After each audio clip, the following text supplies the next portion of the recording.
Let us start with the C exercise, that is linear momentum and the Newton's second law of motion. Now, in the explanation for the introduction of linear momentum, what they have told us, what they're saying is कि कहते हैं two bodies of different masses हैं, ठीक है, मान लो पर उनकी velocity same है, तो अगर मुझे फोर्स लगानी है दोनों को रेस्ट करने के लिए तो किसको ज़्यादा लगेगी? ऑब्वियसली जो बॉडी हैवी है, क्योंकि वेलोसिटी तो सेम ही है, तो जो बॉडी हैवी होगी उसको स्टॉप करने के लिए मुझे ज़्यादा फोर्स चाहिए। अब मान लो मास दोनों का सेम है लेकिन दोनों की वेलोसिटी डिफरेंट है, अब किसको रोकने के लिए फोर्स ज़्यादा चाहिए? ऑब्वियसली जो फास्ट मूव करे, जिसकी वेलोसिटी ज़्यादा है। इसका मतलब कि फोर्स जो हमें चाहिए वो मास पे भी डिपेंड करती है, उसकी वेलोसिटी पे भी डिपेंड करती है उस बॉडी की। तो इस चीज़ को उन्होंने क्या किया बच्चे, एक लीनियर मोमेंटम का नेम दिया है। And linear momentum is what is the product of its mass and velocity. Linear momentum को हम बच्चे डिनोट करते हैं स्मॉल p से, और ये किसके इक्वल है? प्रोडक्ट में multiplication of mass and velocity का। अब बच्चे रिमेंबर, जो आपका लीनियर मोमेंटम है it is your vector quantity. बच्चे वेक्टर क्वांटिटी क्यों है? क्योंकि ये वेलोसिटी पे डिपेंड करता है, और वेलोसिटी आपकी क्या होती है बच्चे? वेक्टर क्वांटिटी होती है। अब आगे इसका यूनिट की बात, अगर मैं इसके एसआई यूनिट की बात करूं बच्चे, तो मास किस में होता है? एसआई यूनिट क्या होता है? मास का किलोग्राम। वेलोसिटी का क्या होता है? Metre per second. तो एसआई यूनिट ऑफ मोमेंटम क्या बन गया आपके पास? Kilogram metre per second. यही अगर मैं इसके सीजीएस यूनिट की बात करूं, मास किस में होता है? ग्राम में। वेलोसिटी होती है सेंटीमीटर पर सेकेंड में, तो इसका सीजीएस यूनिट क्या आ गया आपके पास? ग्राम सेंटीमीटर पर सेकेंड आ गया। इज दिस क्लियर बच्चे? Next we are going to discuss your change in momentum. बच्चे मोमेंटम ये होता है, अगर मैं चेंज इन मोमेंटम करूं, चेंज इन मोमेंटम को मैं पी मोमेंटम है तो चेंज इन मोमेंटम होगा आपका डेल्टा पी। डेल्टा का मतलब होता है स्मॉल चेंज, तो बच्चे इधर भी डेल्टा लग जाएगा। Is this point clear to everyone? अब बच्चे इसका मतलब मोमेंटम में अगर थोड़ा सा भी चेंज आएगा तो इसका मतलब या तो मास में चेंज आया या तो वेलोसिटी में चेंज आया, ठीक है। तो अब हमें पर पता है कि मास आपका क्या होता है? कांस्टेंट होता है, तो इसका मतलब ये वेलोसिटी में चेंज आया होगा। Is this clear? अब बच्चे वो क्या कह रहे हैं, इसमें दो कंडीशंस कही हैं उन्होंने कि delta P equals to M delta V हमेशा ट्रू रहेगा। कब? जब उस पार्टिकल की वेलोसिटी स्पीड ऑफ लाइट से बहुत ही लेस होगी। अगर उस पार्टिकल की वेलोसिटी स्पीड ऑफ लाइट से बहुत लेस है तो delta P equals to M delta V हमेशा ट्रू रहेगा। लेकिन वरना delta P equals to delta M भी ट्रू रहेगा, चाहे आपका मास कांस्टेंट है, चाहे आपका नहीं भी है, या मान लो वेलोसिटी सी से बहुत ही ज़्यादा है तो भी। तो सिर्फ ये कंडीशन सिर्फ इस केस में ही फॉलो होगी, वरना हर कंडीशन में यही कंडीशन फॉलो होगी हर केस में। Is this clear? बच्चे जो आपका नेक्स्ट टॉपिक है rate of change of momentum, इसकी जो डेरिवेशन है once I will be finishing with the Newton second law of motion, तब आके वो आपको ज़्यादा क्लियर है। तो सबसे पहले we are going to discuss what is Newton second law of motion, उसके बाद ये ग्राफ्स भी करेंगे हम लोग। ना बच्चे what is Newton second law of motion क्या है? कहते हैं according to Newton second law of motion the rate of change of momentum. बच्चे रेट का मतलब क्या होता है? रेट का मतलब होता है divide by time, that is change of momentum divided by time जो है ये डायरेक्टली प्रोपोर्शनल है किसके? फोर्स अप्लाइड के। मतलब जिसका फोर्स ज़्यादा है तो उस केस में rate of change of momentum भी आपका क्या होगा? ज़्यादा होगा। और ये जो चेंज इन मोमेंटम है ये उसी डायरेक्शन में होगा जिस डायरेक्शन में आपने फोर्स अप्लाई करी थी। अब हम इसकी डेरिवेशन ये वाली स्टडी करेंगे। ये बच्चे कैसे करनी है? अब बहुत ही सिंपल सी चीज़ है, सी है। कहते हैं कि लेट एक फोर्स F है जो हमने अप्लाई करी एक बॉडी के ऊपर, उस बॉडी का मास था m, और ये जो फोर्स अप्लाई कर रहे हैं ये अप्लाई कर रहे हैं टाइम t के लिए, जिसमें वेलोसिटी पहले उस बॉडी की थी u। जैसे अपने उस पर फोर्स लगाई इसकी वेलोसिटी u से चेंज होके क्या बन गई? v बन गई। नाउ बच्चे इनिशियल मोमेंटम होता है मास इंटू वेलोसिटी। हम इनिशियल मोमेंटम की बात कर रहे हैं तो mass into initial velocity that is u आ जाएगा। फाइनल मोमेंटम क्या होता है? मास इंटू फिर से फाइनल वेलोसिटी। फाइनल वेलोसिटी हम डिनोट करते हैं हमेशा v से, क्योंकि पहले u थी बाद में उसकी चेंज होके v बन गई। अब बच्चे मैं निकालने जा रहा हूँ change in momentum. What is change in momentum? बच्चे final momentum minus initial momentum. Final क्या था? mv। इनिशियल क्या है? mu। m क्या आ गया? Common, that is v m common v minus u। अब मैं निकालने जा रहा हूँ rate of change of momentum. बच्चे रेट का मतलब क्या होता है, चेंज डिवाइड बाय टाइम कर देना, मतलब change in momentum divided by time.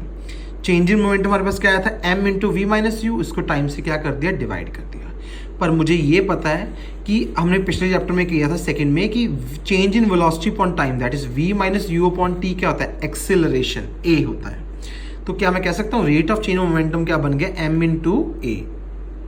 अब बच्चे न्यूटन का सेकंड लॉ ऑफ मोशन हमने स्टडी किया था, अभी डेफिनेशन जब आपको करवाई थी तो मैंने क्या बोला था कि the rate of change of momentum is directly proportional to force applied. तो यही था, that is rate of change of momentum is directly proportional to force. तो अब मैं क्या करने जा रहा हूँ, मैं फोर्स को rate of change of momentum के डायरेक्टली प्रोपोर्शनल कर दिया, क्योंकि rate of change of momentum का आंसर मेरे पास क्या आ गया था, एम ए आ गया था। इस प्रपोर्शन को हटाओगे तो कांस्टेंट आ जाएगा k, और अगर मैं k की वैल्यू को 1 रखूंगा तो f is equals to M A. आपके शायद इस बार 2020 के पेपर में भी आया था ये कि डिराइव करो f is equals to M A, वरना ये काफ़ी इंपॉर्टेंट डेरिवेशन आपसे पूछते हैं कि डिराइव करो f is equals to M A. कोई ऐसे नहीं पूछता कि डिराइव करो rate of change of momentum, no. इस तरह से डेरिवेशन कंप्लीट आएगी आपको अगर पेपर में आती है तो। इज दिस क्लियर बच्चे, कैसे करना था इसको। उसके बाद बच्चे आपके ग्राफ्स हैं। देखो बच्चे हमने ऑलरेडी अभी रिजल्ट में क्या देख लिया कि F is equals to M A है, मतलब अगर मान लो एक्सेलरेशन कांस्टेंट है तो फोर्स और मास देखो आमने सामने, तो इसका मतलब force is directly proportional to mass. और अगर मैं मास को कांस्टेंट कर दूं तो भी फोर्स और एक्सेलरेशन क्या है, डायरेक्टली प्रोपोर्शनल है। Is this clear. लेकिन अगर मैं इसकी तीसरी चीज करूं that would be like, suppose करो ये था, अगर मैं अब इसमें से a मल्टीप्लाई इधर आके क्या हो जाएगा, divide f by a is equals to m। तो अगर मैं f कांस्टेंट रखूं तो मास और एक्सेलरेशन क्या हो गए बच्चे, आपके इनवर्सली प्रोपोर्शनल हो गए। अब सबको पता है सेकंड चैप्टर में हमने करा था, जब भी आपके ग्राफ्स होते हैं डायरेक्टली प्रोपोर्शनल तो वो होते हैं straight line passing through the origin, और जब भी आपका कोई ग्राफ होता है इनवर्सली प्रोपोर्शनल वो होता है कर्व। तो कर्व आप इस तरह से भी ड्रॉ कर सकते हो, इस तरह से भी ड्रॉ कर सकते हो, कोई भी कर सकते हो।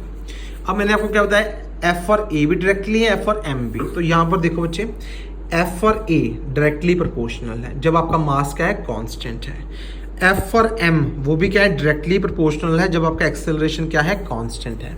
लेकिन मास और एक्सेलरेशन क्या है, इनवर्सली प्रोपोर्शनल है जब फोर्स आपका क्या है, कांस्टेंट है। ये देखो, तो आपने क्या ड्रॉ करना है, कर्व ड्रॉ करना है ए और एम के ग्राफ के बीच में। Is this point clear to everyone. Next is your CGS and SI unit of force. बच्चे अब देखो एसआई यूनिट ऑफ फोर्स क्या होता है, फिर आपसे पूछा जाता है सीजीएस यूनिट ऑफ फोर्स क्या होता है, उनकी रिलेशनशिप ड्राइव करो। बच्चे देखो आपको पता है एफ का आंसर अभी हमने निकाला एम इंटू ए। अगर मैं बच्चे एसआई यूनिट की बात करूं तो रिमेंबर एसआई यूनिट होता है इसका बच्चे न्यूटन होता है। क्या होता है, न्यूटन। ठीक है, जब न्यूटन लिखना है तो स्मॉल एन लिखना बच्चे, ठीक है, और सिंबल इसका कैपिटल एन है। अब फोर्स का यूनिट हो गया न्यूटन, मास का एसआई यूनिट क्या हो गया, किलोग्राम, एक्सेलरेशन का क्या हो गया बच्चे 1 मीटर पर सेकेंड स्क्वायर। अब अगर मुझे 1 चाहिए तो यहाँ पर भी 1 आएगा, यहाँ पर भी 1 आ जाएगा।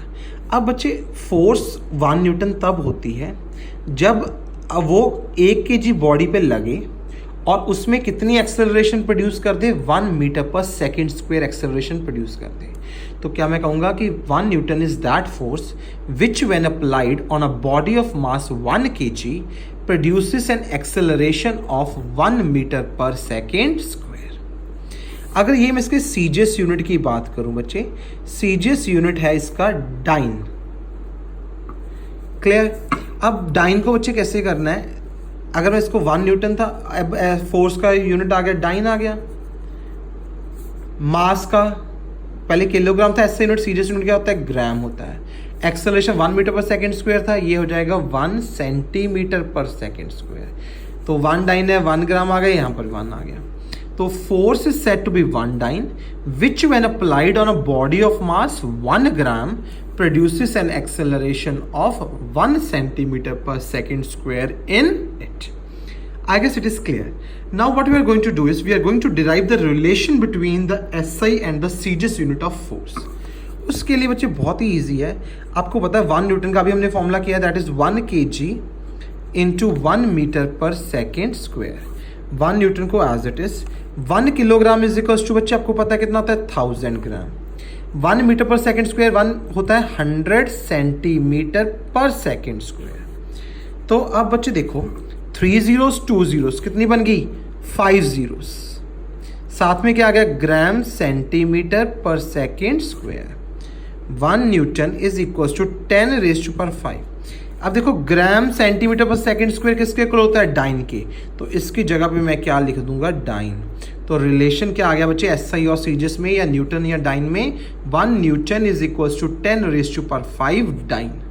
रिमेंबर इट, वेरी इंपॉर्टेंट है. 10th में भी जब आप एक वर्क की डेरिवेशन करोगे वहाँ पर, तो वहाँ पर इसको रिजल्ट को यूज़ करेंगे और वैसे भी काफ़ी इंपॉर्टेंट है, मेरा फेवरेट क्वेश्चन है ये.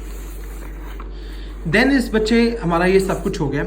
उसके बाद बच्चे क्या कहते हैं कि हम जो Newton's law, first law of motion, ये अपना सेकंड लॉ ऑफ मोशन है ना बच्चे, इसको ना हम लोग रियल लॉ ऑफ मोशन भी बोलते हैं. रिमेंबर दैट, इसको रियल लॉ ऑफ मोशन भी बोलते हैं और इसको फंडामेंटल लॉ ऑफ मोशन भी बोला जाता है.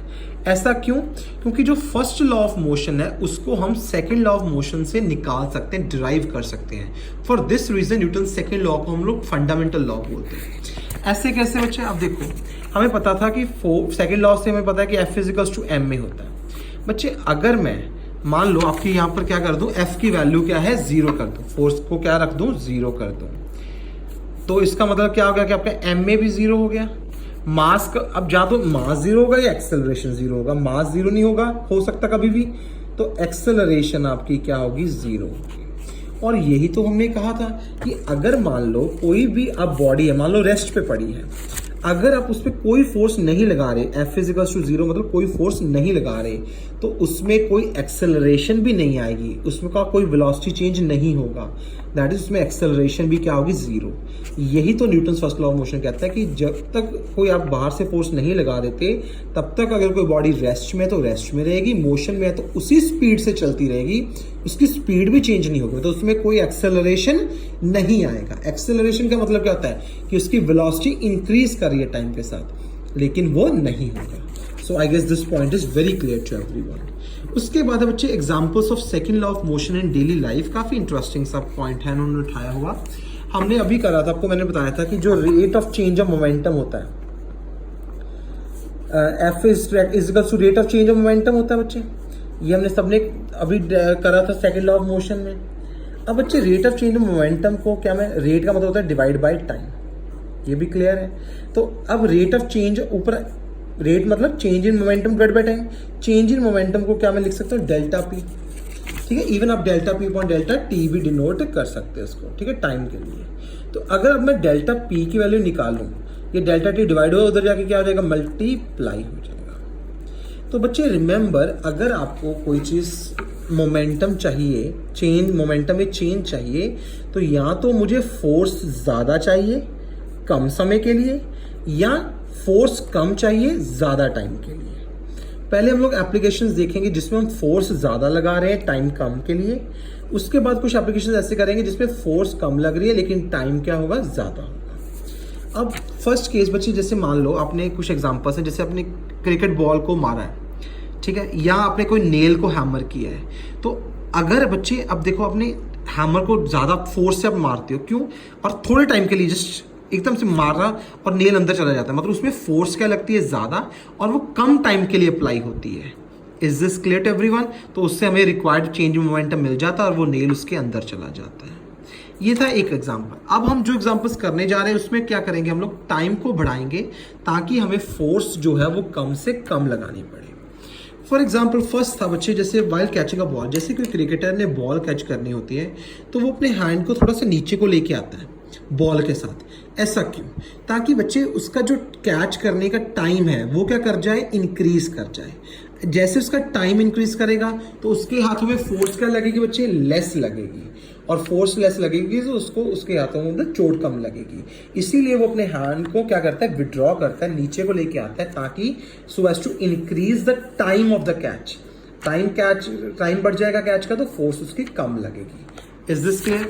फिर उसके बाद बच्चे सेकंड है आपका, athletes often jump on sand. जैसे लॉन्ग जंप में होता है, हाई जंप होता है. लॉन्ग जंप आपने देखा होगा सैंड पे होता है, हाई जंप आपका फोम पे होता है. ऐसा क्यों होता है बच्चे?